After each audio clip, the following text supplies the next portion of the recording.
আসসালামু আলাইকুম, সবাই ভালো আছেন আশা করি। আজকে আমরা যে অঙ্কগুলো দেখবো সেগুলো হচ্ছে কিউব রুট শর্টকাট টেকনিক। এগুলো অঙ্ক আমরা এই অঙ্কগুলো খুব দ্রুত কিভাবে সমাধান করা যায়, কিভাবে এগুলোকে সমাধান করতে হবে কোনো ধরনের ক্যালকুলেটর ব্যতি রেখে, সেই ট্রিকটা আজকে শেখার চেষ্টা করবো। দেখো, আমরা এখানে দেখতে পাচ্ছি যে কিউব 216, এটাকে আমরা কিভাবে সমাধান করতে পারবো? একদম shortcut technique, 1 plus 2 plus 1 plus 6, এটার ফলাফল কত আসতেছে? 6, 7 আর কত 9। তাহলে 9 থেকে যদি আমরা 3 বিয়োগ করি, 9 থেকে 3 বিয়োগ করলে কত হবে? 9 থেকে 3 বিয়োগ করলে 6, তার মানে এটার অ্যান্সার হবে কত? 6। পরবর্তীটা দেখবো। পরবর্তীটা এখানে কত আছে? 3। তাহলে 3 প্লাস 4 প্লাস 3, তাহলে একটু যদি যোগ করে দেই তাহলে আছে 3 3 6 আর 4 10। 10 থেকে যদি আমরা 3 বিয়োগ করি তাহলে এটার অ্যান্সার আমরা পাচ্ছি কত? 7। এইটুকু। এরপরেরটা আমরা দেখি।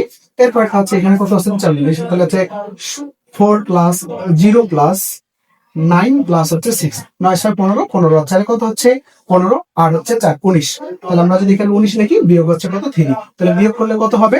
এখান থেকে আমরা পাবো 6, এখানে পাবো 1, তার মানে কত? 16। এইভাবে আমরা সবগুলো অঙ্ক এইভাবে খুব দ্রুত, একদম খুব অল্প সময়ের মধ্যে সমাধান করতে পারবো। আমরা এখন এই অঙ্কটার দিকে যদি তাকাই, এই অঙ্কটা আপনারা যারা যারা পারবেন একটু কমেন্ট সেকশনে আমাদেরকে কষ্ট করে কমেন্ট করে জানাবেন। সবাইকে অনেক ধন্যবাদ।